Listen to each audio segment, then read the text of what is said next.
Nassim, c'est bon? Oui, c'est bon pour moi, quand tu veux. Ok, donc bonsoir tout le monde.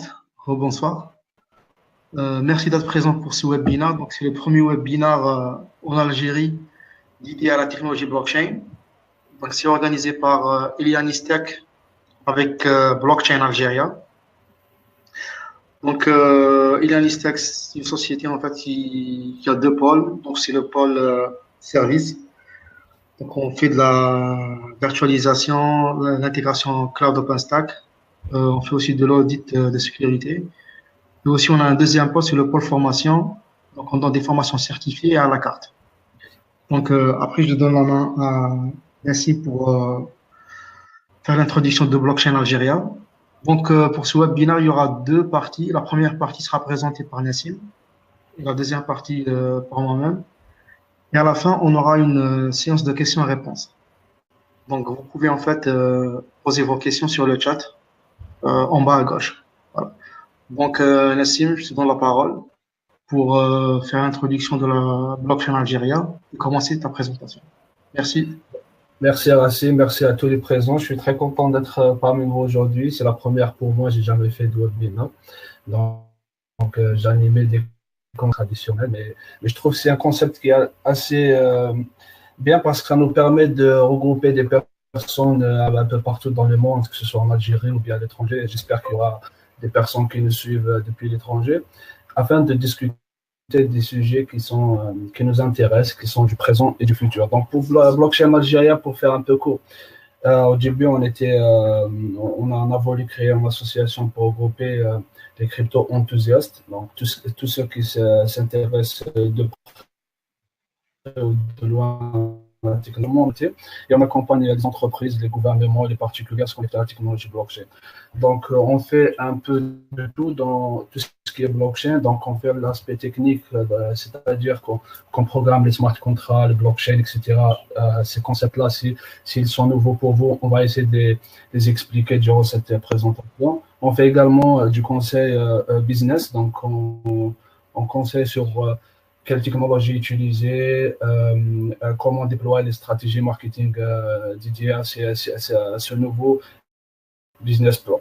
Donc, je ne vais pas trop m'étaler là-dessus. Je pense que le plus important aujourd'hui, c'est de parler de la blockchain. Donc, il faut savoir qu'on va parler de la blockchain, non pas des crypto-monnaies, le trading, etc. On va vraiment, si on introduit le Bitcoin ou bien l'Ethereum, c'est uniquement pour expliquer qu'est-ce qu'il y a derrière ces phénomènes-là. Et un peu théorique également, on va parler également un peu de business. Donc, j'ai voulu faire un mix parce que je ne connais pas très bien les participants. Je ne sais pas quel est votre souhait, quel est l'intérêt de votre présence aujourd'hui. Mais je vais essayer de faire des généralités. Ensuite, on va rentrer dans le détail selon vos besoins à la fin. Donc, avant de commencer, permettez-moi d'essayer de présenter la blockchain. Donc, la blockchain, malgré que c'est un buzzword et ça s'annonce assez compliqué, mais on va essayer de la définir d'une manière assez simple, ou bien je pourrais même dire que c'est assez simpliste. Donc, la blockchain, c'est un registre distribué. Comme je le dis toujours, c'est un peu décevant de dire qu'un registre distribué va révolutionner le monde, mais vous allez voir le potentiel qu'a cette technologie. Donc, c'est défini comme un registre distribué ou bien une base de données distribuée. Pour commencer à lancer la couleur dès maintenant, dans le cas des crypto-monnaies, par exemple, la blockchain, elle enregistre l'historique des transactions, par exemple. C'est pour ça que c'est un registre distribué. Dans le cas du Bitcoin, par exemple, c'est une blockchain qui permet d'enregistrer les transactions depuis 2009 jusqu'à présent dans cette base de données. Cette base de données, elle a des priorités, donc si elle est transparente, dans le cas par exemple des crypto-monnaies, tout un chacun peut vérifier, peut lire tout ce qui a été écrit dans cette blockchain. Également, c'est transparent dans le mode de gestion, parce que c'est des codes open source. On va revenir sur ces concepts-là durant la présentation ou bien durant le débat. Donc, la blockchain également, elle est anonyme dans le sens où on utilise des technologies très, très pardon, sophistiquées, c'est-à-dire la cryptographie asymétrique, le hachage, etc., pour assurer la confidentialité des données des personnes. Donc, la blockchain, elle est utilisée actuellement, on va l'utiliser un peu partout dans tous les domaines.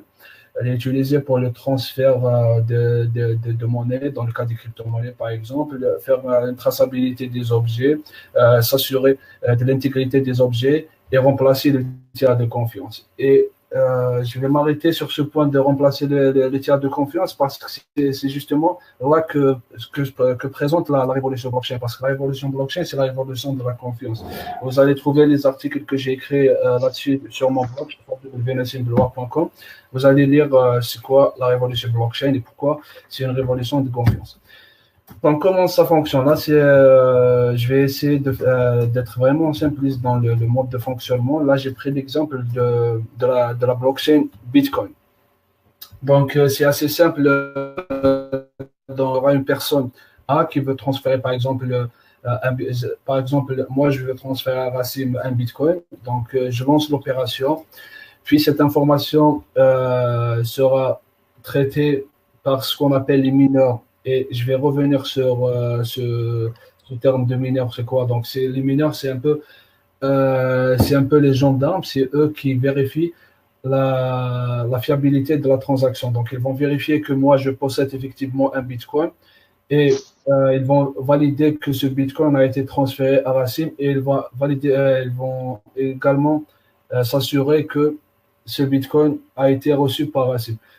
Et également, ces mineurs sont récompensés. Je ne vais pas rentrer dans ces détails un peu techniques, mais on pourra revenir lors du débat. Enregistré dans une bloc, c'est pour ça qu'on l'appelle blockchain, parce que c'est une chaîne de blocs. C'est une chaîne de blocs successive. Ça va être enregistré sur une bloc. Le bloc, je vais montrer tout à l'heure une image de bloc, qu'est-ce qu'il contient. Donc, il contient un ensemble de transactions et le code du bloc précédent. Donc voilà, là c'était un peu la partie un peu technique, mais je vais revenir sur les parties techniques. Mais pourquoi ce succès concrètement? Pourquoi on entend beaucoup parler de la technologie blockchain? Donc elle a apporté une grosse valeur ajoutée par rapport au système traditionnel. Déjà, elle permet de baisser les coûts d'infrastructure, que ce soit pour les entreprises si elles baissent les coûts des tiers de confiance par exemple. Dans le cas par exemple des échanges de monnaie, on baisse le coût parce que ça nécessite moins d'intervention humaine et moins d'intervention des organismes. On paye uniquement un coût très très minime pour récompenser ceux qui veillent pour que le réseau soit plus sûr. Donc, elle améliore la qualité de service. Elle fait également un gain de temps. Donc, elle est utilisée dans les transactions où ça nécessite où il y a beaucoup de transactions. Dans le cas, par exemple, des crypto-monnaies, dans le cas du Bitcoin, par exemple, on arrive à valider des transactions en 10 minutes. Et il y a des crypto-monnaies qui arrivent à valider des transactions instantanément, par exemple. Elle élimine le risque de fraude et de falsification également, parce que c'est des technologies qu'on utilise très, très sophistiquées, que ce soit le registre distribué, la chaîne des blocs, etc. C'est tout ça qui fait que la blockchain c'est tout ça qui fait que la blockchain est très sécurisée. Elle améliore la qualité, la confidentialité et la protection des données. C'est comme je l'ai dit tout à l'heure, c'est justement l'usage de la cryptographie, le hachage pour assurer la confidentialité des données de ceux qui sont connectés à cette technologie. Ça va aller d'une manière un peu pour les pays. Déjà, la blockchain, elle booste le troisième facteur de production. Actuellement, on a une économie qui est composée de 3 facteurs de production et non pas 2. Le troisième, avant, on avait le capital et le travail. Actuellement, on a le facteur de confiance. Donc, la blockchain va améliorer la confiance entre les particuliers parce qu'ils vont pouvoir comme je vais le présenter tout à l'heure grâce à des DAO, ils vont pouvoir s'organiser entre eux avec plus de confiance elle va améliorer la confiance entre les entreprises et les particuliers, dans le cas du supply chain par exemple. J'espère que j'aurai l'occasion de développer ce point. Elle va améliorer également la confiance entre les gouvernements et les citoyens, parce que ça va améliorer beaucoup de transparence, plus d'efficacité, etc. Donc, le deuxième, c'est la confidentialité, comme je l'ai dit tout à l'heure. La désintermédiation, dans le cas, par exemple, dans le cas, par exemple, des e-services, donc des services en ligne. Grâce à la blockchain, on peut faire des instantanément avec plus de fiabilité, les extraits de naissance, des permis, etc., etc., sans pour autant avoir besoin à une intervention humaine. Et c'est inviolable dans le sens, déjà, un exemple pourquoi c'est inviolable. Il y a beaucoup de personnes qui essaient de hacker les crypto-monnaies. Bon, les crypto-monnaies n'ont jamais été, parce que je donne l'exemple toujours des crypto-monnaies parce que c'est le domaine où la blockchain est la plus utilisée. Actuellement, on est plusieurs à essayer je ne suis pas parmi ceux qui essaient de hacker, mais il y a plusieurs personnes qui essaient de hacker les blockchains, les crypto-monnaies pour détourner l'argent, ils n'ont pas pu. C'est vrai que vous allez me dire que les exchanges ont été hackés, les wallets, etc., mais ça n'a aucun rapport avec les blockchains. Donc, il faut savoir qu'il y a 3 typologies de blockchain. Donc, la première typologie, c'est celle des particularités de ces blockchains, c'est que tout un chacun peut lire et écrire sur ces blockchains. Qu'est-ce que ça signifie concrètement? Ça veut dire que tout un chacun peut télécharger le logiciel, il va participer au réseau pour écrire, pour valider les transactions, par exemple, dans le cas des crypto-monnaies. Et tout un chacun peut lire sur ces blockchains. Donc, on peut la télécharger les historiques et lire ce qui a été écrit sur ces blockchains. Donc, le deuxième et le troisième, ça se ressemble un peu. Donc, il y a les blockchains privés. La blockchain privée, c'est des blockchains où tout un chacun peut lire sur ces blockchains, mais ils ne peuvent pas écrire. Donc, ceux qui vont valider les transactions seront prédéterminés. Et c'est la même chose dans le deuxième, c'est le blockchain semi-centralisé, c'est un peu la même chose, mais ce ne sera pas uniquement un organisme qui va valider, mais un groupe d'organismes qui sera prédéterminé. Ces deux derniers exemples, c'est utilisé beaucoup plus dans les entreprises, ou bien dans le cas des blockchains semi-centralisés, c'est utilisé également dans les crypto-monnaies, par exemple. Mais ce n'est pas très général dans les crypto-monnaies parce que les crypto-monnaies, c'est vraiment des blockchains publics qu'on a besoin, vu qu'on a besoin de plus de transparence, que tout un chacun participe, c'est une économie de partage, etc. etc. J'espère que je ne vais pas très vite, Racine. C'est bon, Nassim, c'est bien. C'est bon, très bien. Donc voilà, là, je vous montre une petite image de ce qui est composé en bloc, parce qu'on parle de blockchain, mais on doit voir concrètement sur quoi une chaîne de blocs. Donc, vous pouvez voir sur le premier bloc, le bloc 35, pardon. Donc, ça va être le H, l'ensemble des chiffres de 0, 1, les chiffres et les lettres. Ça signifie, c'est le nom du bloc précédent. Donc, ce qui va être enregistré sur une blockchain, donc il y a le nom ou bien l'identifiant du bloc précédent, plus l'identifiant, comme on peut le voir, la première phrase, donc les chiffres et les lettres, où c'est écrit proof of work. Donc là-bas, c'est l'identifiant du bloc 35, et plus un ensemble de transactions. Donc, c'est l'ensemble de transactions, etc. Mais il faut savoir que chaque bloc des blockchains, ça diffère. Donc, il y a ceux qui ont 1 méga, par exemple, il y a les blocs qui ont 8 mégas, 4 mégas, etc. Tout dépend de notre configuration de cette dernière. Le bloc 34, c'est la même chose, en fait. On a l'identifiant du bloc, précédent et l'ensemble de transactions, etc., etc., etc., jusqu'à l'infini. Donc, ce qu'on peut voir ici, donc par exemple, le bloc 30, par exemple, si pour hacker le bloc 33, il faut hacker les blocs précédents et les blocs d'après. C'est pour ça qu'elle a c'est pour ça qu'on dit c'est inviolable. Également, elle a une particularité, c'est que c'est des registres distribués un peu partout dans le monde. Donc, il faut changer, il faut que quelqu'un s'amuse à changer le registre dans le monde de ce qui a été écrit sur ces blockchains. Donc voilà, Racine m'a demandé de parler un peu de la différence entre le Proof of Work et le Proof of Stake. Donc il faut savoir que les Proof of Work et les Proof of Stake, c'est des méthodes qu'on utilise pour valider les transactions.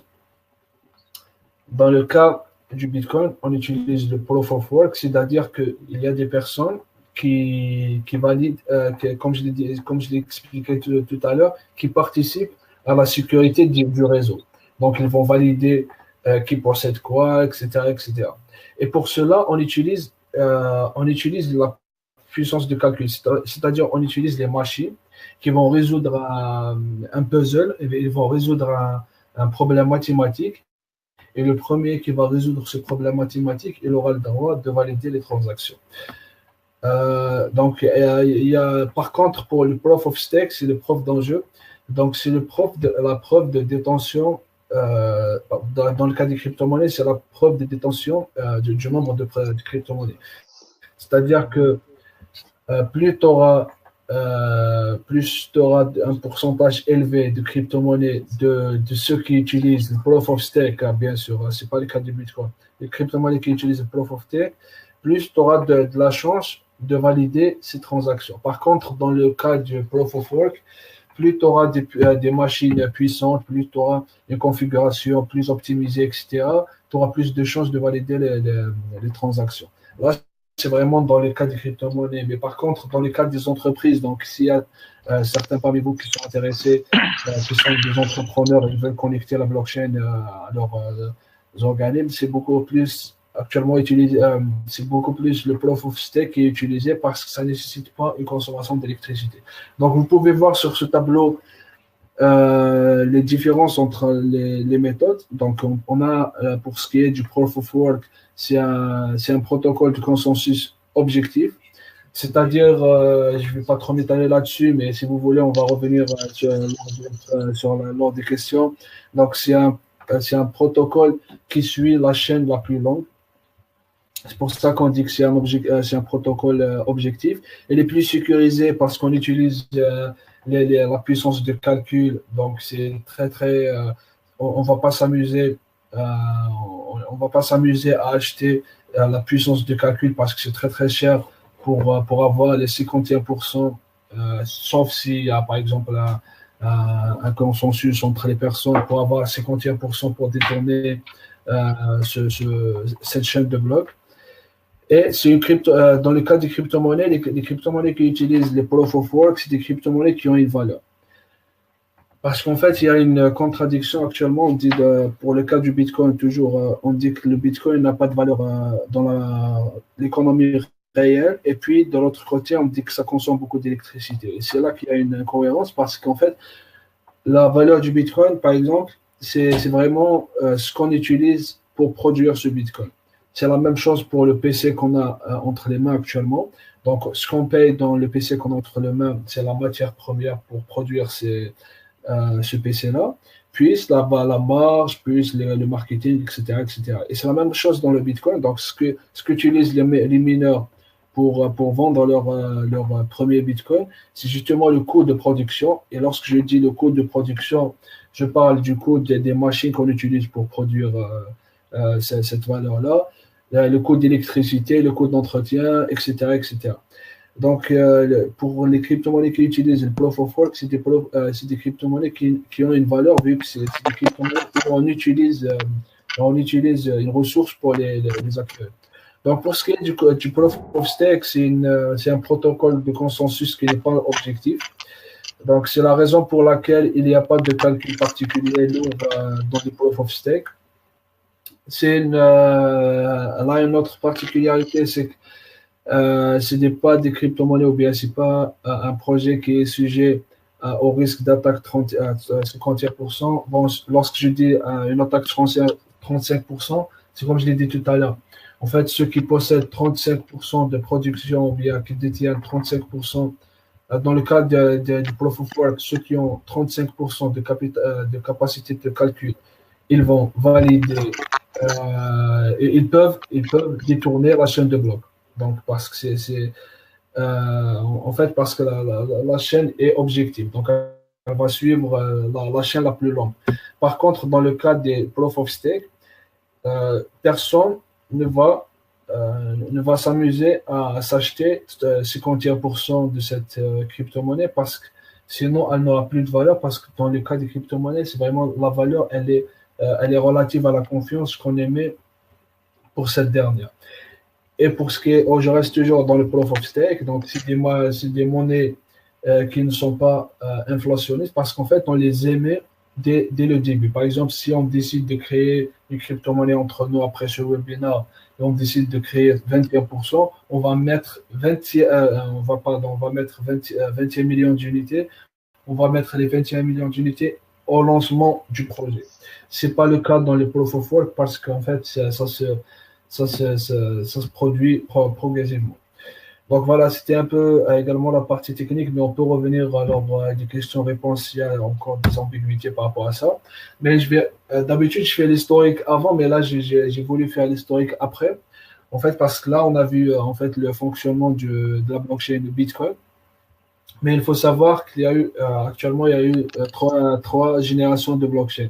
Donc, la première génération, c'était des blockchains qu'on utilisait dans le transfert d'actifs, dans le cas, par exemple, du Bitcoin, de Litecoin, etc. C'est des blockchains qu'on utilise pour enregistrer les transactions qui se font dans le réseau. Il y a eu la deuxième génération de blockchain qui est la plus connue d'entre elles, c'était l'Ethereum qui a été créé par Vitalik en 2013. Donc, elle a ramené cette blockchain une nouvelle particularité, c'est qu'on peut enregistrer des smart contracts dans cette dernière. Les smart contracts, il y aura Rassim qui va développer ce concept et moi je vais en parler un peu lors de ma présentation. Mais la particularité, c'est vraiment les smart contracts, les ICO, donc ça permet de lever de fonds grâce à des blockchains, etc., etc. On va revenir sur ces termes-là. La troisième, c'est actuellement la blockchain, elle interagit avec d'autres technologies. Donc on interagit avec les RFID par exemple, etc. Et elle est utilisée actuellement, ça commence à être utilisé dans les grands groupes, dans les entreprises, etc. Donc voilà, pour les smart contracts, moi je ne vais pas m'étaler sur le concept, je vais laisser Racine qui a déjà préparé une très belle présentation. Mais je vais parler un peu des DAO, je vais parler des dApps, donc les applications décentralisées. Donc, les DAO, c'est quoi? Les DAO, c'est un smart contract. Donc, c'est un smart contract qui permet aux organisations de s'organiser sans intervention humaine et qui s'exécute automatiquement. Donc, je vais donner un exemple assez concret pour comprendre en fait c'est quoi une DAO. C'est, par exemple, nous, les participants de ce webinaire, on va décider de créer une assurance entre nous. On va se dire, on va payer, tout un chacun va émettre, par exemple, 1000 dinars chaque mois. Et s'il va pleuvoir au mois d'avril, le contrat va s'exécuter automatiquement pour avoir le remboursement. Donc ça, c'est une organisation, on s'organise sans besoin d'avoir de tiers de confiance, on s'organise entre nous, donc entre les participants, sans faire appel à une assurance pour faire cette prestation. Donc, pour les applications décentralisées, c'est un peu la même chose. Donc, c'est des applications où on utilise un smart contract toujours. C'est Racine qui va expliquer les smart contracts. On utilise des smart contracts pour que c'est des applications qui vont être décentralisées. Dans le cas, par exemple, de Messenger, un Messenger qui est développé sur la blockchain, par exemple, si moi je fais une phrase, j'envoie un message à Racine, salut, ça va Racine. Donc, le salut va être envoyé sur une partie de la planète. Ça va être sur une autre partie, etc., etc. Donc, le message va être décentralisé. Donc, pas que les applications décentralisées, ce n'est pas la seule particularité, mais là, j'étais vraiment plus dans l'explication. Donc, il y a les agents autonomes. Les agents autonomes, généralement, c'est des intelligences artificielles. De contrat par exemple, on les appelle les oracles. Donc, par exemple, dans le cas de notre application qu'on va développer, de l'assurance, on va mettre une intelligence artificielle qui va ordonner à notre contrat pour s'exécuter. Il va dire, voilà, aujourd'hui, il y a eu de la neige, par exemple, donc on doit rembourser à ceux qui se sont souscrits à notre assurance, par exemple. Donc voilà un peu sur l'écosystème, et c'est développé sur l'Ethereum, mais je vais laisser Racine pour développer ceci. Donc là, j'ai mis ce graphe pour voir un peu un panorama des entreprises qui se sont connectées à la blockchain, qui ont commencé. Donc là, c'était à partir de 2014 jusqu'à juin 2017, mais depuis 2017 jusqu'à présent, il y a beaucoup d'entreprises qui se sont connectées et j'ai pas de graphe qui est mis à jour. Donc on voit Visa, Mastercard, Deloitte, les grands groupes qui commencent à s'intéresser. Et dernièrement, on a vu par exemple Kodak, on a vu Telegram, on a vu des grands groupes qui commencent à s'intéresser. Il y a aussi JP Morgan qui s'est connecté à la blockchain. Donc on voit qu'il y a actuellement les ICO commencent à être utilisés dans le monde professionnel, alors qu'avant c'était vraiment par des personnes, par des particuliers qui essayaient des projets. Mais c'est assez normal parce que chaque révolution passe, comme je le dis toujours, chaque révolution passe par très considéré comme utopique, puis utopique. Avant, c'était un peu utopique de faire des organisations décentralisées, de faire des assurances sans avoir besoin des tiers de contrats et des smart contracts, c'est possible. Puis, ça devient dangereux, les blanchiment d'argent, etc. Mais la troisième étape des révolutions, en fait, ça devient évident. Et actuellement, je pense que c'est devenu évident qu'on peut utiliser la blockchain pour améliorer la qualité de service, etc. Et tout.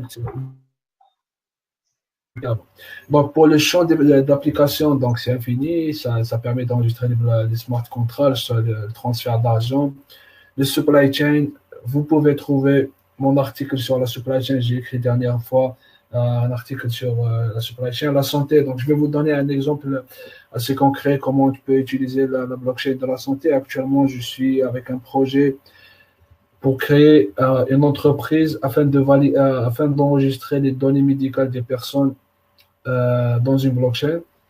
Donc, par exemple, vous, si vous allez chez un médecin pour une consultation, donc le médecin va enregistrer que vous avez eu, par exemple, un rhume ou bien vous avez une angine, et cet enregistrement va être enregistré dans une blockchain, ne va pas être effacé. Et c'est un très grand apport parce qu'on a tous perdu des données médicaux et on ne sait pas vraiment actuellement notre état ou bien notre historique. C'est également utilisé dans l'économie de partage, etc., etc. Mais grâce à la blockchain, on peut décentraliser Uber. Donc, on va permettre de faire des organisations où on va avoir des acteurs et des clients qui vont collaborer sans besoin d'une plateforme comme Uber, par exemple. Dans les e-services, j'ai donné un exemple des passeports tout au début, les extraits de licence, etc. Mais il y a une infinité de champs d'action, de champs d'application. Demain, je vais poster mon prochain article, ça va être justement sur les services. Donc, je vais vous donner un exemple concret. Grâce à la blockchain, on peut suivre les dépenses de l'État instantanément. Par exemple, si le gouvernement émet un budget à une wilaya, par exemple, le gouvernement peut suivre comment ces dépenses ont été dépensées jusqu'au dernier bénéficiaire. Donc, on voit que ça va apporter plus de transparence, plus d'efficacité, etc. Je vous laisse imaginer les apports qu'elle peut apporter. La culture également, donc, la blockchain, par exemple, elle permet d'avoir plus de journalistes indépendants, par exemple. Il y a une blockchain qui s'appelle Steemit qui permet aux journalistes d'être rémunérés par la qualité de leurs produits. Donc, ça va être par un vote et un système, par exemple.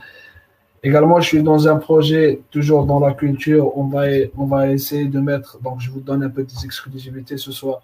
Donc, on est en train de développer un projet pour, là, je me suis rappelé que je ne peux pas vous donner l'exclusivité, en fait. Désolé. Donc, c'est utilisé également dans l'Internet of Things, qui permet aux objets connectés d'enregistrer leur grâce à la blockchain. Je ne sais pas, Racine, si j'ai encore le temps. Il n'y a pas de souci, tu peux aller.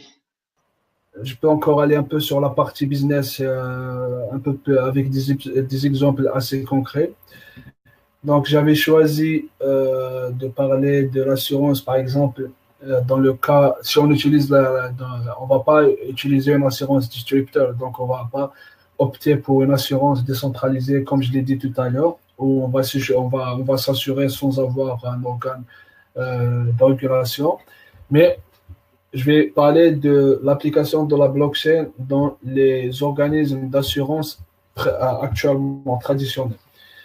Par exemple, on peut avoir des remboursements instantanément des billets d'avion. Par exemple, si on a tous raté un vol, par exemple, et plutôt on a tous eu des vols qui ont été annulés ou bien avec un retard, etc.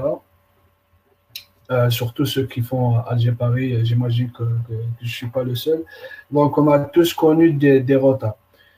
Mais grâce à la blockchain, ces retards vont être, grâce à la blockchain des smart contracts, vous aurez une assurance instantanée. C'est-à-dire que si ça va être marqué, vous aurez une demi-heure de retard, et dès que la demi-heure va passer, vous aurez un remboursement sur votre compte. Là, c'est l'application de la blockchain dans le service traditionnel. Donc là, je vais parler un peu de la supply chain, vu que j'ai encore un peu de temps. Donc la blockchain, elle peut sauver des vies grâce à la supply chain. Actuellement, il y a 9 marchandises sur 10 qui sont transportées par voie maritime. Chaque expédition nécessite près de 30 organismes de contrôle. Donc imaginez si un des organismes fait une erreur ou bien il oublie de signer quelque chose, il y aura un conteneur ou bien tout un bateau qui va être bloqué à cause de ce dernier. Mais grâce à l'automatisation, l'Internet of Things, la blockchain, etc., on va substituer ces organismes, cette intervention humaine, on va faire tout sera automatique. Donc là, c'est un premier apport, donc c'est un apport économique. Il y a également un apport humain. Donc la blockchain, elle permet de simple pour tout ce qui est maladies contaminées et les faux médicaments, pardon. Donc actuellement, par exemple, il y a une étude qui dit qu'il y a 30% de médicaments qui sont c'est des faux médicaments, c'est de la contrefaçon. Mais grâce à la blockchain, le consommateur peut avoir toute la chaîne peut suivre toute la chaîne de production de ces médicaments. Par exemple, si par exemple les matières premières ont été extraites, par exemple en Afrique, la production a été faite en Europe, le marketing a été fait par exemple aux États-Unis, l'importation, etc. On va suivre toute cette chaîne d'approvisionnement. Donc là, j'ai donné l'exemple des médicaments et des maladies, mais je peux donner l'exemple des produits agroalimentaires. Par exemple, si vous achetez par exemple des lasagnes et sur ces lasagnes italiennes, et vous pouvez suivre en fait instantanément déjà la production de ces lasagnes. Et s'il y aura une partie des lasagnes qui va être changée dans le conteneur, on va mettre par exemple d'autres avec une qualité moins supérieure, le client va être informé qu'il y avait un changement dans ces conteneurs. Donc c'est pareil dans le cas des températures, etc. Donc voilà, c'est un peu, j'ai fini ma présentation. J'espère que j'ai pas été trop long. C'était vraiment un aperçu sur le côté technique et business. Je reste à votre disposition pour vos questions. Je vais essayer. En plus, aujourd'hui, on a de la chance. Je suis avec Radouane Lebik et Nassim Chiout qui sont à mes côtés aujourd'hui. Ils font partie de Blockchain Algérie. Donc, on va essayer d'animer le débat Et je laisse la parole à Racine qui a une autre présentation sur les smart contracts. Et je vous remercie pour votre attention. Ok, très bien. Donc, Nassim, tu peux s'il te plaît donner la main? D'accord, tout de suite.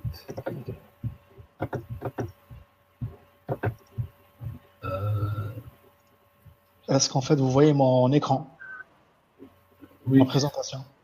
oui, Anna Lanéchouf. Tout le monde voit la présentation. Smart contract. Oui, moi je vois. J'ai ça devant mon écran.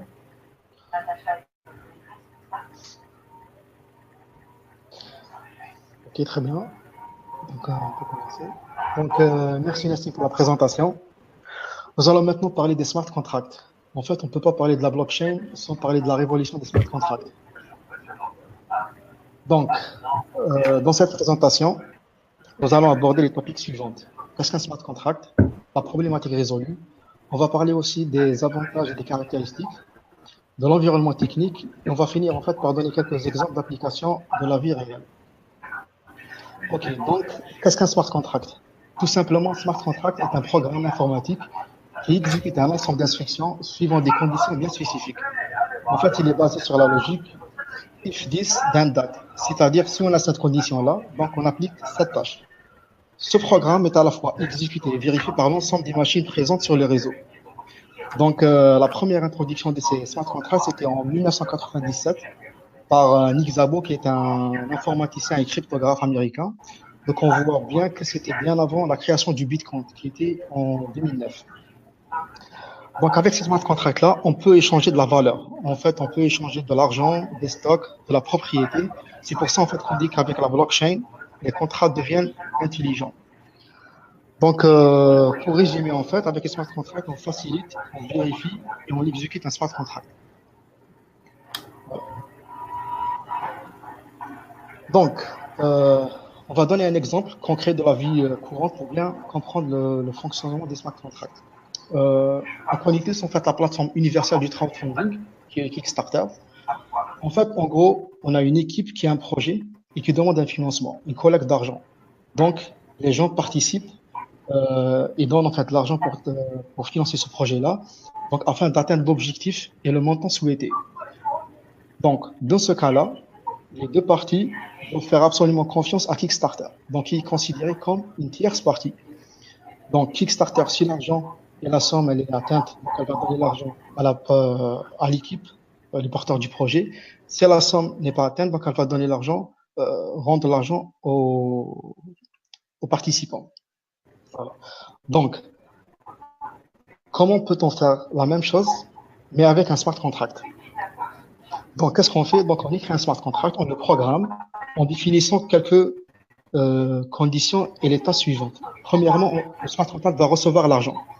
Il va recevoir l'argent des participants, donc il va garder l'argent et vérifier si cette somme de l'objectif est atteint ou non.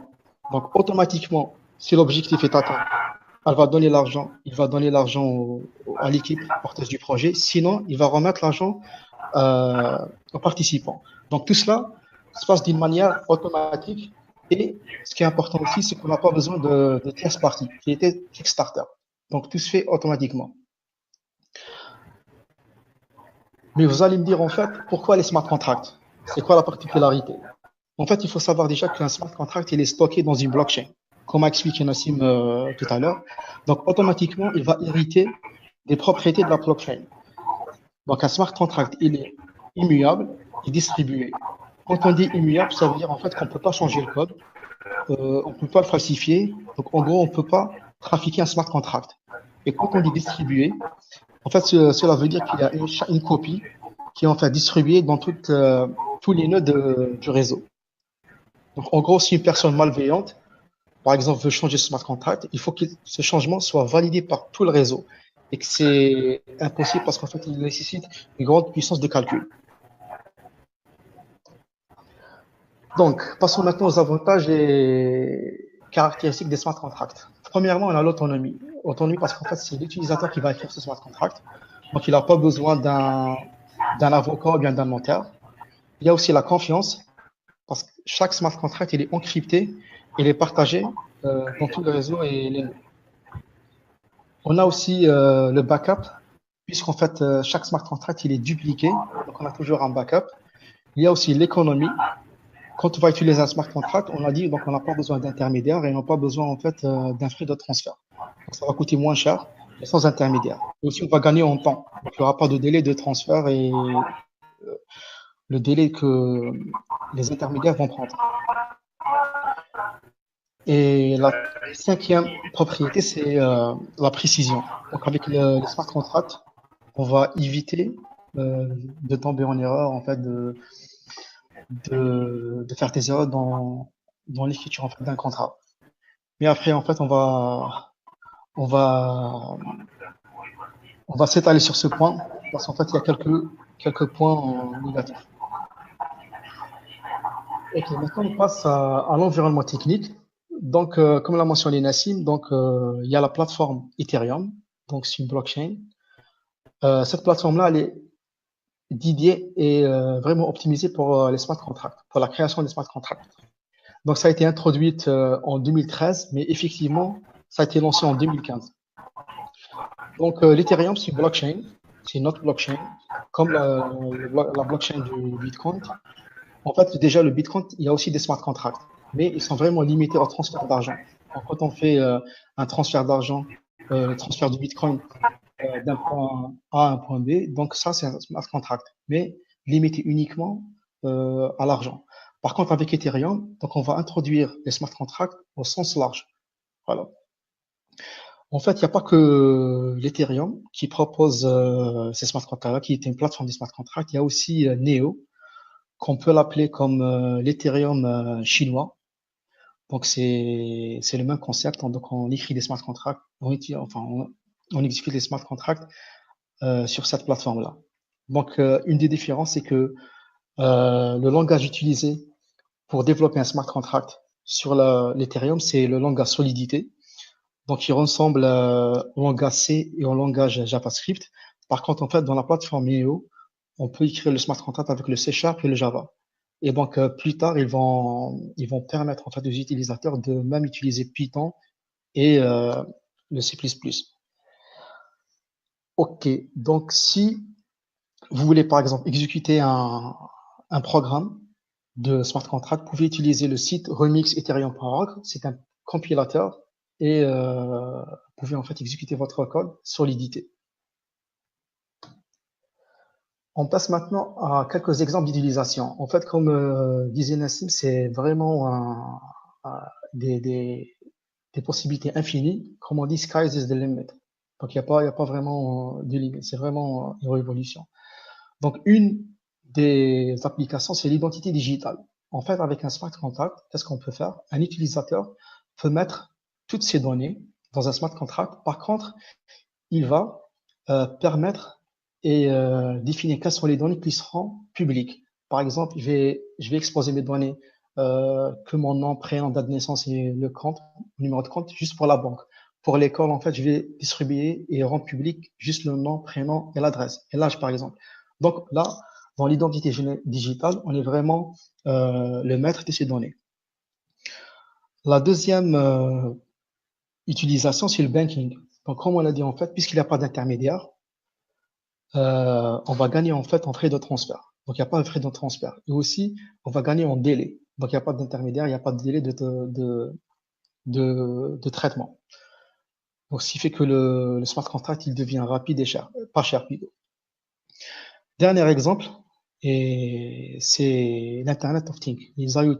Donc, ça, c'est vraiment un vaste domaine. Donc, on va coupler l'Internet of Things avec la blockchain et les smart contracts.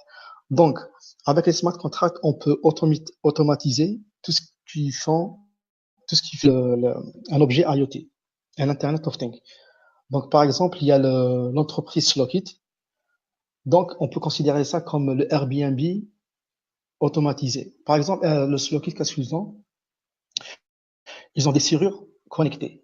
Donc, sur un smart contract, on va dire, voilà, donc le 15 avril, enfin le 15 du mois, si on reçoit l'argent du loyer, donc automatiquement, la serrure va s'ouvrir. Donc, elle va rester ouverte, enfin, on peut la contrôler pendant 30 jours. Si, par contre, le loyer n'est pas reçu, le 15 du mois. Donc, automatiquement, cette serrure-là connectée avec l'aide de smart contract, donc elle va être bloquée. Donc, voilà. Dernier point, c'est que pour les smart contracts, il n'y a pas que les points positifs, il y a aussi en fait quelques points négatifs. Je vous donne un exemple, justement avec Slockit. C'est qu'on a dit qu'un smart contract, il est écrit par un utilisateur, un développeur. Donc, automatiquement, un développeur peut se tromper. Donc, peut faire des erreurs dans l'écriture de son programme. Parce qu'en fait, dans smart contract, on dit code is law. Ça veut dire en fait que le code, c'est la loi. Je vous donne un exemple simple. En 2016, donc la société Slockit, donc ils ont fait il y avait un second en fait, smart contract pour la levée de fonds. Donc ils ont levé à peu près 50 millions. Ils ont mis ça dans un smart contract. Donc qu'est-ce qui s'est passé, c'est que il y avait un bug dans ce smart contract et un hacker, il a pu en fait prendre ces 50 millions là. Donc il a pu transférer avec un bug qui était dans le smart contract, transférer de l'argent depuis ce compte-là de Slockit vers son compte. Donc automatiquement, il y a eu un gros problème. Est-ce qu'on va laisser ça, ce hack, se faire, 50 millions, ou bien on va modifier en fait tout le code d'Ethereum en fait, et faire un hard fork pour éviter ce problème-là. Donc en 2016, il y a eu un fork, un split de blockchain. Donc il y a l'Ethereum qui est resté Ethereum, qui a en fait modifié le code pour récupérer l'argent. Et de l'autre côté, il y a l'Ethereum classique, qu'on appelle Ethereum classique, en fait, qu'ils ont dit, nous, notre philosophie, code is law. Donc, il y a un problème, il n'y a pas un problème, on continue dans notre philosophie, donc code is law. Voilà. Donc, comme disait Nassim, il y a plein d'applications. Et puisqu'en fait, on parle de quelques idées, quelques exclusivités, donc on a la dernière fois parlé d'un potentiel projet de smart contract, c'est faire une librairie universelle décentralisée. Par exemple, avec l'aide de smart contract, j'ai un livre, j'ai des morceaux de musique que je peux partager avec un autre. Donc, dans ce smart contract, je vais programmer donc pendant un mois, pendant 30 jours ou pendant une certaine durée. Donc, je vais donner le livre. Après cette durée-là, donc il va me rendre le livre. Donc, on aura une sorte d'Amazon décentralisé. Voilà. Et pour un autre exemple aussi, pour le bénéfice des smart contracts de la blockchain, donc dernièrement, Dubaï, ils ont, dans leur stratégie, d'ici 2024, donc ils vont économiser 400 millions de feuilles de papier concernant l'administration. Donc c'est vraiment un truc énorme. Voilà. Donc c'est OK pour moi. Je laisse en fait, on passe aux questions. Donc si vous avez des questions, vous pouvez les poser sur le chat. Et voilà. Donc il y a aussi il y a YouTube, le streaming live YouTube. Il y a aussi des questions. Il y a des gens aussi qui posent des questions sur le live YouTube. Voilà.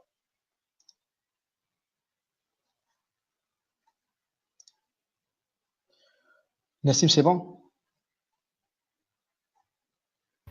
C'est bon pour moi, Racine. S'il n'y a pas de questions, je pourrais encore développer, mais on va attendre un peu les questions. Ouais. Enfin, je pense. Comme tu veux, tu es le modérateur aujourd'hui. Non, il n'y a pas de souci. Donc, on va prendre quelques questions.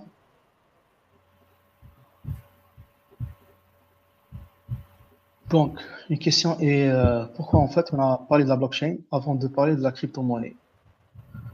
Donc, ça c'est une bonne question parce qu'en fait, un des buts de ce webinaire-là, c'est d'enlever la confusion entre la blockchain comme technologie et la crypto-monnaie.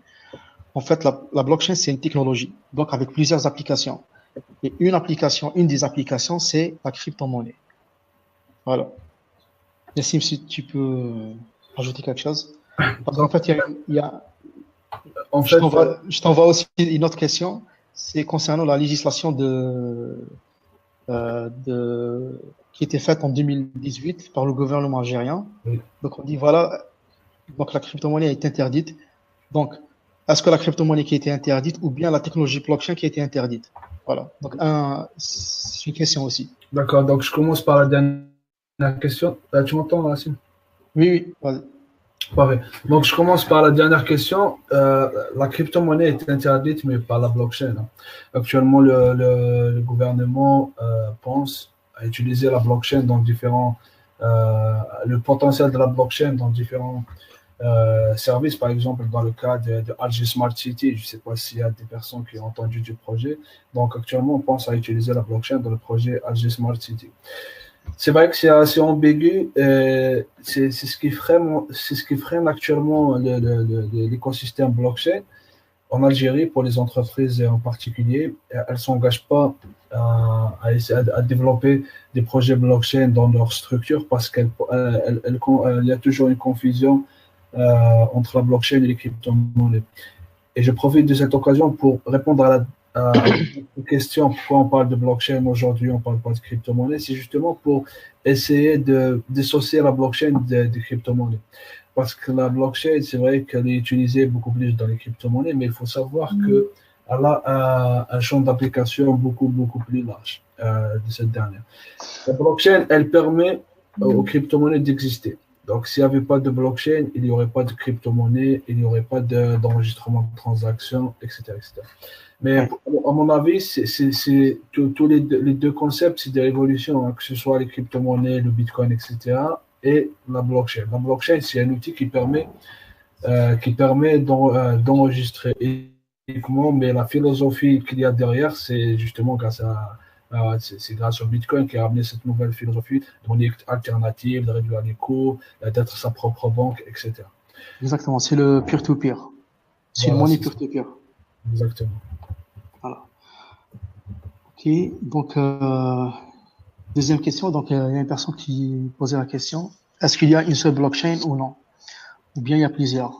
Ben, normalement, avec la présentation, les deux présentations, donc la réponse est déjà faite. Donc il y a plusieurs blockchains. Donc la première blockchain, c'était celle du Bitcoin qui a été créé en 2009. Après, en fait, il y a eu plusieurs blockchains après. Par exemple, Ethereum a sa propre blockchain qui est vraiment dédiée pour les smart contracts. Il y a aussi en fait une autre blockchain, c'est celle par exemple de Neo. Il y a aussi Litecoin. En fait, il y a plusieurs blockchains, pas une seule blockchain. Voilà. Donc généralement, par exemple, il y a le Bitcoin, par exemple, qui est considéré comme l'or, et la blockchain, par exemple, du Litecoin, par exemple, cette monnaie-là qui est considérée comme l'argent. Voilà. L'argent, ça veut dire fodda. Voilà. Tu me permets. Oui, oui, allez-y, monsieur. Oui. Donc, c'est vrai qu'il y a plusieurs blockchains et comme je l'ai expliqué, en fait, il y a plusieurs. On peut configurer une blockchain comme on veut, en fait. On n'a pas vraiment. On a un système standard, donc il y a vraiment un code qui est standard à utiliser. Mais après, on peut rajouter des fonctionnalités, enlever d'autres fonctionnalités. La taille des blocs, comme je l'ai dit, on peut le mettre à 1 méga, on peut le mettre à 8 mégas, par exemple, etc., etc. On peut. C'est vraiment. Il faut le voir comme un code d'informatique qu'on peut ajuster comme on veut. Et effectivement, il existe plusieurs typologies de blockchain. En fait. Exactement. Donc, puisqu'en fait, tu as abordé le sujet des block size, en fait, il y a une relation entre le block size et la performance de la blockchain. Par exemple, plus on a le bloc à une size importante, plus le nombre de transactions est plus grand. Et plus, en fait, on a une rapidité de transaction. Donc, c'est pour ça, en fait, actuellement, il y a un débat entre le Bitcoin et, par exemple, d'autres alternatives du Bitcoin. Donc, actuellement, le Bitcoin, il est à 1 méga. Donc, avec 1 méga dans la block size, on peut faire à peu près 7 transactions par minute. Par contre, par exemple, il y a une autre alternative qui est due au fork, c'est le blockchain Cash, enfin le Bitcoin Cash. En fait, il utilise 8 mégas. Donc, on a on peut faire plus de transactions par minute, en fait. Donc, ça devient plus rapide et avec un nombre de transactions plus important. Donc, la première équipe veut rendre le Bitcoin comme étant une valeur digitale, en fait, comme l'or.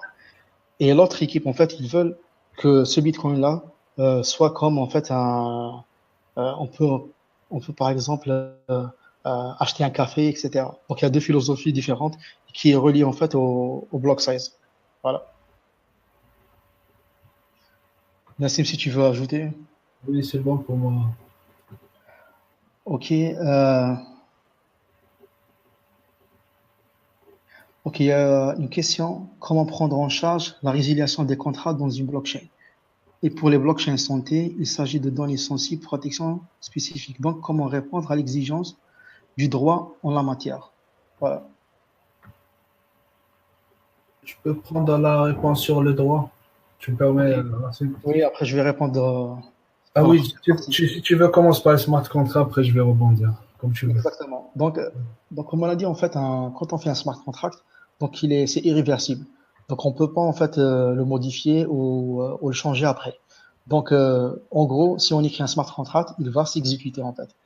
Donc, pour le résilier, on peut pas, en fait, pour le résilier, on peut pas annuler l'ancien smart contract. Ce qu'on peut faire peut-être, c'est créer un nouveau smart contract qui va aller dans le sens inverse du premier smart contract. Par contre, résilier comme ça, annuler, on peut pas. On peut pas changer un smart contract, c'est irréversible.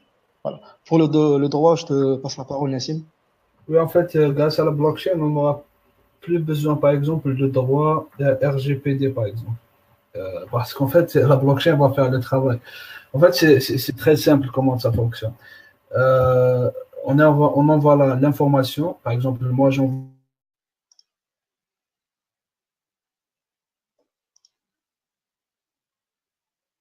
ce qu'on appelle la fonction de hash. Donc, on a fait l'information. Alors, par exemple, 1000 caractères, on va la réduire à une série de chiffres et de lettres. Et ce hash-là va être l'information qui va être enregistrée sur une blockchain. Ça va pas, c'est pas tout le texte ou bien toute l'information qui va être enregistrée. C'est juste un identifiant de l'information qui va être enregistrée. Et lorsqu'on explique ceci, on comprend très bien qu'après, la base de données n'aura pas vraiment des informations confidentielles vu que c'est une série de chiffres et de lettres. Donc, on n'aura plus besoin de droit grâce à la blockchain vu que la blockchain, déjà, c'est un droit. Euh, Ça, c'est pour le code. J'espère que j'ai été précis dans la réponse. Ok. Donc, il y a une autre question, en fait.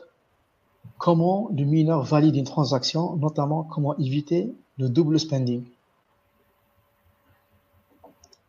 Nassim, puisque tu as parlé du mining. Oui, donc le mining, c'est assez simple. Donc en fait, ce que fait les mineurs, c'est ils ont un puzzle. Il faut le voir vraiment comme un puzzle. Et à chaque fois, tous les mineurs, ils essaient à chaque fois de mettre le morceau. Et celui qui trouve le morceau le plus adapté avec la taille, etc., ce sera lui qui va valider la transaction. Donc le travail du mineur, déjà en lui-même, comme je l'ai expliqué lors de la présentation, il va vérifier si moi je possède effectivement la valeur, par exemple. Et si je l'ai transféré, et il va valider que effectivement je l'ai transféré et Racine l'a reçu. Donc voilà.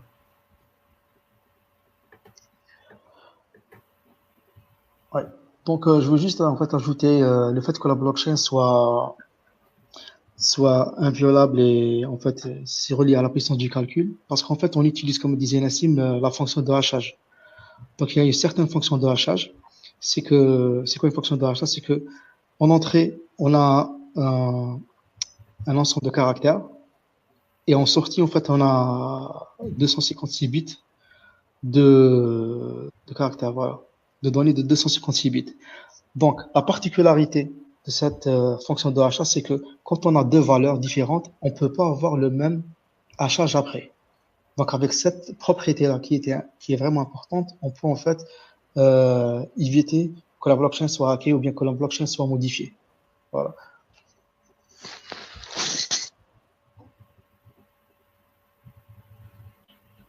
Ce qu'on appelle en fait anti-collision. Donc, il n'y a pas de collision. Donc, la collision, on dit qu'il y a une collision, c'est que quand on a deux valeurs différentes, ils ont la même valeur de sortie. Voilà. Autre question. Ok, il y a une autre question sur YouTube. Il dit en fait, si par exemple je veux faire une startup de blockchain en Algérie, Est-ce qu'il est nécessaire de, de quitter l'Algérie pour la faire, pour la lancer? Si, pour être clair et précis, si je vous lançais des crypto-monnaies, oui, parce que la loi ne le permet pas en fait. Exactement. Donc, en fait, il faut se poser la question exactement. Est-ce qu'en fait, ce qui a été interdit, c'est bien la blockchain comme technologie ou bien les crypto-monnaies? Si la startup, en fait, elle utilise la technologie blockchain pour une application qui n'est pas la crypto-monnaie, je pense que c'est OK. Oui. Voilà. Si par exemple, vous voulez lancer une startup pour lancer une nouvelle crypto-monnaie, donc je pense il faut la créer ailleurs. Voilà. Pour l'instant. Peut-être il y aura un changement après. On a une autre question sur quels sont les points communs entre les bases de données et la blockchain, les bases de données distribuées.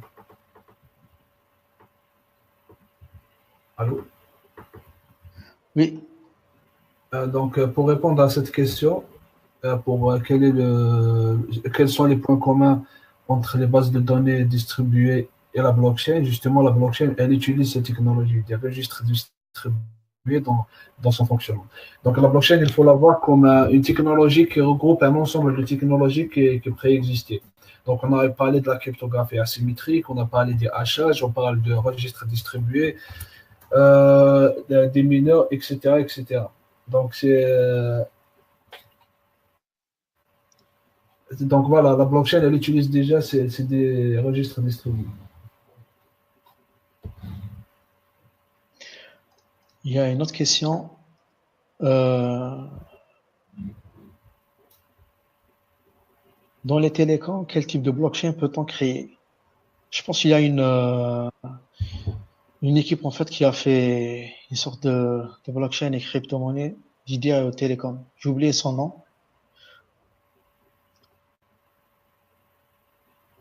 Yacine, tu te rappelles de cette startup-là pour les télécoms? Elle a créé quoi comme service? J'ai oublié son nom en fait. Mais ça existe. Donc, en fait, quel type de blockchain qu'on utilise? Donc, ça va être un peu général, là, que ce soit pour les télécoms ou bien d'autres fonctions. Tout dépend de l'objet de votre entreprise.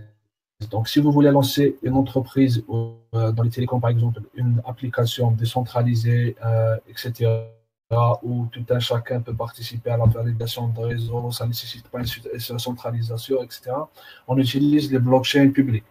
Mais par contre, lorsque c'est d'utiliser la blockchain comme base de données, justement, donc enregistrer les informations uniquement, ça ne nécessite pas d'avoir une décentralisation, etc. Dans ce cas-là, on utilise les blockchains privées ou bien semi-centralisées. Donc, l'apport entre les avantages et les inconvénients entre les deux, en fait, pour ce qui est quelques avantages des blockchains publiques, les blockchains publiques, elles sont plus sûres parce qu'en fait, les ledgers, donc le livre, est distribué sur un ensemble de nœuds du réseau, donc un ensemble de personnes ou bien d'organismes.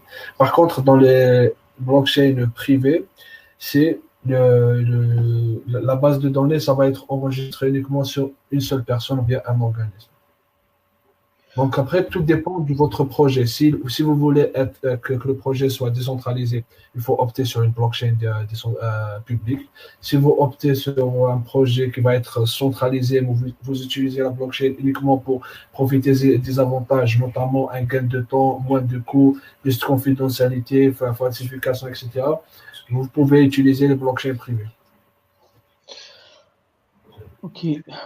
On a une autre question sur YouTube. To learn all about blockchain, do I need to have an advanced level in data structure? Donc, pour répondre à cette question, donc il faut juste savoir que la blockchain est une structure mathématique en fait. On appelle ça une liste chaînée. C'est quoi une liste chaînée? C'est que quand on a un élément A, donc on va avoir un élément B qui est en relation avec l'élément A. Donc c'est une liste chaînée. Donc on applique un algorithme qui a qu'on a déjà parlé. Donc on calcule la fonction du rachat, donc on fait la signature, donc on a le deuxième bloc. Donc c'est une liste chaînée. Donc pour la blockchain, il faut juste savoir en fait manipuler les listes chaînées. Voilà. Et plus précisément, c'est une liste chaînée inverse. Parce qu'il y a plusieurs types de listes chaînées. Donc, comme data structure, oui, il faut avoir un minimum pour comprendre la structure mathématique de la blockchain. Voilà. Nassim, si tu veux ajouter quelque chose. Moi, c'est bon pour moi. Donc, il y a une autre question. Est-ce que la blockchain privée est réellement une blockchain dans la mesure où un organe central contrôle les accès? En fait, le mot blockchain, par définition, c'est une chaîne de blocs. Donc, du moment où on utilise une chaîne de blocs, on peut considérer que c'est une blockchain. Mais après, comme j'ai dit tout à l'heure, tout dépend des objectifs, hein. Donc, si on utilise une chaîne de blocs et les technologies qu'utilisent les blocs, les technologies standards, c'est-à-dire le hachage, la cryptographie asymétrique, on peut considérer que c'est une blockchain. Mais si vous parlez je sais que peut-être que cette personne, elle est assez nue par rapport aux crypto-monnaies. Donc, si c'est dans le cas des crypto-monnaies, si une crypto-monnaie est une blockchain privée, elle centralise le tout, là, ça, c'est pas un projet fiable parce qu'en fait, les crypto-monnaies en elles-mêmes, elles utilisent les blockchains pour justement la décentralisation et avoir un management collaboratif et fonctionner par consensus, en fait. Donc, oui, une blockchain privée peut être considérée comme une blockchain du moment où elle utilise le registre distribué, etc. Mais si vous parlez, si votre question est plutôt tournée, est-ce que les blockchains privées sont applicables dans le cas des crypto-monnaies? À mon avis, non, parce que c'est des crypto-monnaies qui seront centralisées et donc elles ne changent pas du système traditionnel qui est centralisé aussi par les banques, etc. Juste, je vais rebondir sur le dernier point, Nassim. Donc, à 99%, toutes les crypto-monnaies sont centralisées, sauf en fait le fameux Ripple, qui est bien aimé par les banques. Décentralisé, tu veux dire? Non, en fait, je veux dire en fait que 99% des crypto-monnaies sont décentralisées, sauf, Oui, décentralisé. ouais, sauf le Ripple, le fameux Ripple qui est, je pense, que c'est la seule crypto-monnaie qui est centralisée et qui est bien aimée par les banques. Voilà. Juste pour une Exactement. remarque. C'est bien de signaler ce point, en fait. Ouais. Donc, une autre question aussi. Pourquoi la blockchain, plutôt pourquoi la crypto-monnaie a été interdite en Algérie? Donc, moi, je peux répondre par potentiellement 2 points. Donc, on n'est pas vraiment dans leur tête. Mais je pense, à mon avis, enfin, un des points, le premier point, c'est que avec la crypto-monnaie, en fait, c'est anonyme. Donc, un utilisateur, bien, enfin, quelqu'un qui envoie de la monnaie, donc c'est pas avec son nom, prénom.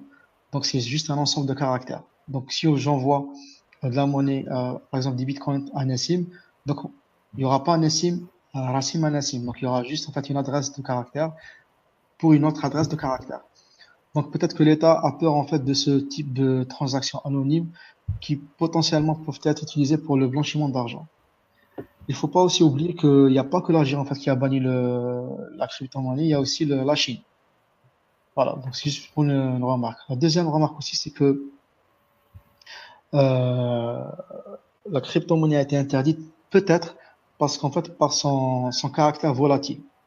Parce qu'en fait les prix c'est pas comme les stocks de la bourse. Par exemple, pour avoir un changement de 1 dollar, 2 dollars, donc ça sera pour un mois, 2 mois pour avoir ce petit changement. Par contre, pour la crypto-monnaie, donc on peut avoir en fait un pump euh, très rapide, comme on peut avoir un dump rapide aussi. Donc c'est vraiment volatile. Voilà. Nassim, si tu peux ajouter quelque chose? Je pense que tu as résumé un peu, mais c'est vraiment pas. Je veux pas vraiment communiquer par rapport à ça, vu que comme tu l'as dit, on n'est pas vraiment dans leur tête. Mais après, je pense que tu as très bien résumé tu as fait un très bon raisonnement parce qu'en fait, c'est des modèles économiques. Pour parler d'une manière assez large et non pas parler uniquement de l'Algérie, donc je vais faire les crypto-monnaies, elles émergent dans les dans les pays où la monnaie est yo-yo, en fait. Elle est très volatile. C'est pas, par exemple, dans le cas du Venezuela, le Zimbabwe, etc., c'est des monnaies où il y a une très forte dévaluation monétaire. Donc, les gens, lorsqu'il y a une dévaluation monétaire, ils essayent de mettre leur placement pour ne pas perdre beaucoup d'argent. Enfin, soit gagner ou perdre moins que de les laisser dans les monnaies locales. Dans le cas, par exemple, de l'Algérie, on voit il y a une dévaluation monétaire et après, les gens, ils ont recours soit à laisser leur argent enfin, ceux qui sont argent dans des monnaies, dans des devises, notamment l'euro, le dollar, etc., soit de faire des placements en or, par exemple, ou bien acheter l'immobilier. Et puis, il y avait le phénomène du Bitcoin, des crypto-monnaies. Après, il y avait les gens commençaient, il y avait une dynamique, les gens commençaient à s'intéresser, etc. Et moi, j'avais suivi ce dynamisme, en fait. Grâce à mon blog, j'essayais de promouvoir tout ça. Après, il y avait une dynamique et l'État a voulu freiner ceci directement parce qu'ils savent, en fait, ils savent que le modèle économique algérien va inciter les gens besoin de beaucoup plus de liberté, beaucoup plus de rentabilité, etc., à placer leur argent dans cet écosystème, ce nouvel écosystème. Donc voilà, en fait, c'est vraiment lié au modèle économique. Il faut voir ça d'une manière assez macro et non pas voir uniquement les effets micro, en fait. Justement, on va rebondir sur une autre question. Donc, c'est bien qu'il y a trop de questions aujourd'hui. Donc, ça se voit que le sujet est intéressant. Il y a une question, c'est que l'assurance peut se sentir menacée par la blockchain ou trouve-t-elle plutôt un intérêt en cette dernière? Je pense, comme donner un premier élément de réponse, c'est que, comme disait Nassim, tout dépend du modèle économique. Par exemple, on a parlé du Ripple. Donc, ce Ripple-là, c'est vraiment dédié au banking. En fait, on fait des transferts d'argent à l'aide du Ripple pour gagner en fait en temps et gagner en frais. Donc, actuellement, il y a un très grand nombre de banques en Asie qui utilisent en fait le Ripple, qui sont en train de l'utiliser et l'adopter. Donc, je pense en fait tout dépend du modèle économique de la banque et des assurances. Par exemple, pour l'assurance, ils vont gagner en temps parce qu'en fait, si on utilise par exemple un smart contract avec des assurances comme disait Nassim, donc s'il y a par exemple un retard d'avion, on va automatiquement rembourser le client. Donc, il n'y aura pas de paperasse, il n'y aura pas de délai de traitement. Il y a par exemple la société Fizi, c'est une assurance reliée à l'assurance AXA qui utilise déjà la blockchain pour le remboursement des clients pour les retards d'avion. Nassim, tu peux ajouter des assurances? Oui, si tu peux me permettre d'ajouter quelque chose, en fait, les banques et les assurances, c'est un peu. Il y a une incohérence dans leur modèle, en fait, dans leur dire, en fait, parce qu'en fait, d'un côté, ils disent que les crypto-monnaies, c'est une arnaque. Je prends l'exemple du Morgan, hein. Ils disent que les crypto-monnaies, c'est du etc. Et d'un autre côté, ils utilisent la blockchain et les crypto-monnaies dans leur modèle de production. Donc, on a parlé de. Oui, oui, c'est vrai. Donc, j'avais suivi cette tendance-là. Parce qu'en fait, la blockchain, c'est vraiment. Tout dépend de notre usage, comme toute technologie. Un couteau, par exemple, on peut utiliser un couteau pour tuer quelqu'un ou bien pour couper les pommes de terre, par exemple, pour faire des frites. Donc, c'est la même chose un peu pour la blockchain. Donc, on peut l'utiliser pour améliorer la qualité de service et tous les apports que j'avais cités précédemment. Et on peut l'utiliser également pour d'autres fins. Dans le cas des banques, c'est une très grande opportunité pour elles. Par exemple, dans le cas du Ripple, on utilise la blockchain pour éliminer la chambre de compensation, en fait. Donc, pour compenser, parce que les banques entre elles, lorsque vous retirez, par exemple, 1000 dinars d'une banque, et c'est pas votre banque, la banque va compenser, etc. Et elle utilise la blockchain pour justement avoir un système plus sûr, plus fiable et plus rapide.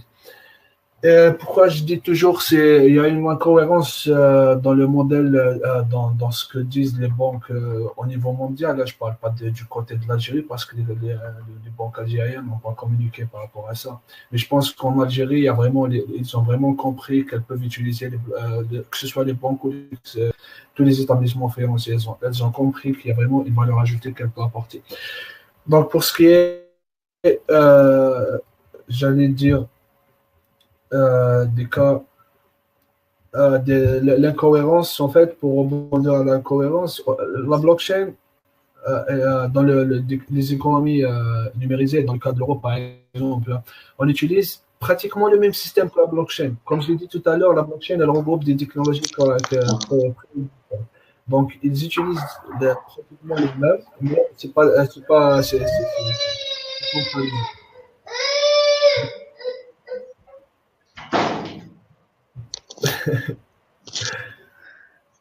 bon, en fait, comme je le disais, en fait, les banques, elles utilisent déjà le système, les technologies qui utilisent la blockchain, mais elles disent que voilà, elle peut être hackée, etc. Mais si une crypto-monnaie ou bien une blockchain va être hackée, le système traditionnel va être hacké parce que c'est la même chose qu'on a utilisé. Donc, on a apporté juste des améliorations et des ajustements. Ouais. Donc oui, Nassim, comme tu disais, en fait, pour résumer, euh, les banques, en fait, concernant les banques, elles sont plus sceptiques, en fait, par rapport à la crypto-monnaie et pas par rapport à la blockchain.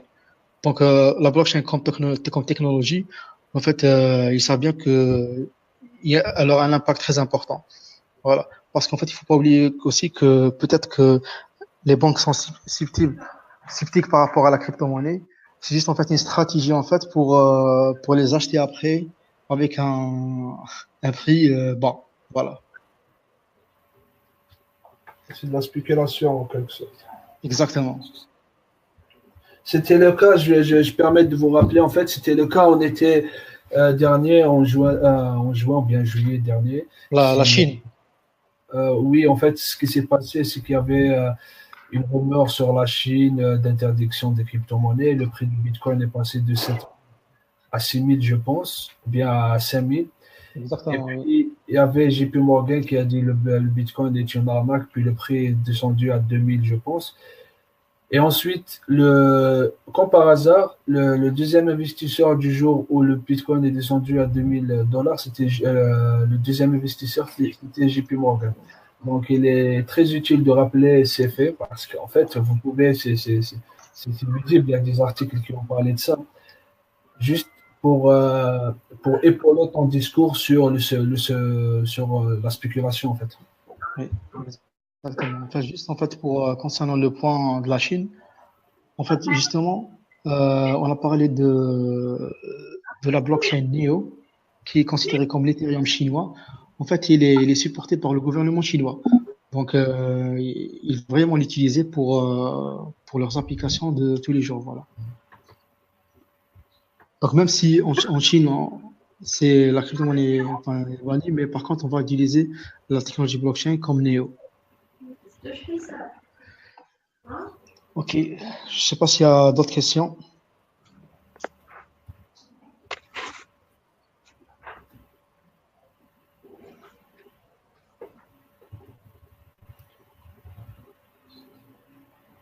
Je crois qu'on a une question qu'on n'a pas répondu. C'est laquelle? Si tu permets, celle sur le supply chain. Comment les bases de données normales ne répondent pas à ce besoin, en fait. Ok, vas-y, merci. Bon, en fait, comme je l'ai dit tout à l'heure, j'ai écrit un article dernière fois sur le sujet, mais pour résumer un peu les apports de la blockchain dans ce domaine-là, donc il y a plus de transparence, moins de falsification et réduction des coûts. Protection des données, etc., etc. Donc, pour la falsification, comment ça peut être falsifié? Dans le cas traditionnel, j'ai donné l'exemple des lasagnes. Donc, personne ne peut vérifier la provenance de l'agroalimentaire exactement. Donc, on dit que c'est produit, par exemple, en Chine, mais personne ne peut nous assurer que ça vient de l'Inde. malgré que c'est écrit Made in. Peut-être qu'il y a que l'emballage qui était traduit, par exemple, en Inde, hein. Mais, par exemple, il y aura que l'emballage qui est produit en Italie, mais ça va être italien, malgré que c'est produit en Inde, ou bien en Chine, ou bien anywhere. Là, pour de la blockchain, ça va être automatisé. Donc, il y aura des capteurs. Concrètement, on utilise, par exemple, les codes barres, ou bien, par exemple, la technologie RFID. Cette technologie pour récolter les données, par exemple, on les enregistre d'une manière infalsifiable dans la blockchain. Dans le cas, je vais donner un autre exemple. Dans le cas de l'or, par exemple, il y a un gros trafic qui se passe actuellement, c'est que la face apparente de l'or, c'est de l'or, mais à l'intérieur de l'or, c'est pas de l'or.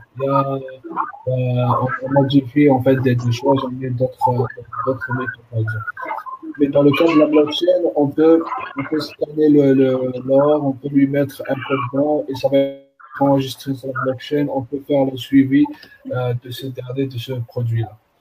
Donc, c'est vraiment pour faire le suivi, pour réduire les coûts de transaction. Par exemple, le coût de transaction, lorsque j'ai fait ma présentation, j'ai parlé de 30 organismes moyens qui vérifient la provenance des produits. Et lorsqu'on utilise la blockchain pour remplacer ces tiers de confiance, ces établissements, etc., eh ben, on réduit les coûts de transaction. Il y aura plus de transparence, plus de sécurité et un gain d'économie. Ok, très bien. Je pense qu'on a répondu à toutes les questions. Il y a juste une autre question. Il disait quels sont les livres références. Peut-être en fait si vous pouvez laisser votre email. Moi et Nassim, on va faire une collection de livres et de ressources qu'on va envoyer. Donc pour une introduction à la blockchain et voilà. Oui, avec plaisir. J'ai des livres en format PDF que je peux partager avec vous. Exactement. Moi, le livre qui me vient à l'esprit, en fait, c'est le fameux livre Mastering Bitcoin du fameux Andreas Antonopoulos. Ouais. Donc ça, c'est parmi les livres références en fait. Donc si vous laissez votre email, on va vous envoyer. J'ai des livres à télécharger qui sont déjà disponibles, je peux les partager. Mais sinon, pour faire un peu de promotion pour moi, vous pouvez consulter également mon site. J'écris pratiquement chaque semaine, je traite un sujet. Et j'ai publié aujourd'hui un article sur les services et la sécurité de la blockchain. Qu'est-ce que fait la blockchain et comment on l'utilise pour faire ça. Très bien, très bien. Donc, vu en fait le nombre de questions, je pense que la présentation a été intéressante. Donc, personnellement, je pense que c'est un webinaire réussi. Donc, on va discuter avec Nassim. Peut-être il y aura potentiellement d'autres webinaires. On va voir. C'est d'accord, Nassim? C'était vraiment un plaisir pour moi. Et je vous remercie pour la pertinence de vos questions. C'était vraiment un plaisir. C'était enrichissant. Et ça fait toujours plaisir de discuter de la blockchain, des crypto-monnaies.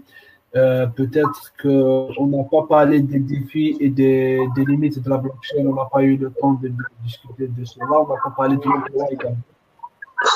Parce qu'en fait, il y a des limites qu'on n'a pas développées. Peut-être ce sera avec plaisir d'organiser un autre événement, un autre webinaire pour discuter de ces choses-là et parler un peu plus de détails, en fait, concrètement, comment monter une blockchain. Exactement. Donc, moi aussi, comme tu disais, Nassim, donc, on va peut-être travailler sur des webinaires un peu plus, par exemple, techniques pour les développeurs. Comment, par exemple, concrètement, faire une blockchain avec du JavaScript. Comment, par exemple, créer un smart contract avec Solidity. Donc, ce sera vraiment des webinaires un peu spécialisés.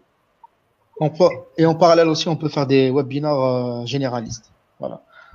Donc, de mon côté, je vous dis merci. Et au prochain webinaire, merci Nassim pour ta contribution, une riche contribution. J'espère qu'il y aura d'autres. Merci, Rachid. Merci depuis Kinshasa. Merci, j'ai vraiment apprécié, même si il n'était pas vraiment à l'honneur. Merci. Ok, on tâchera à la résoudre dans le prochain webinaire. Merci beaucoup. Ok, merci, bonne soirée, au revoir. Au revoir. Merci, Racim. Au revoir.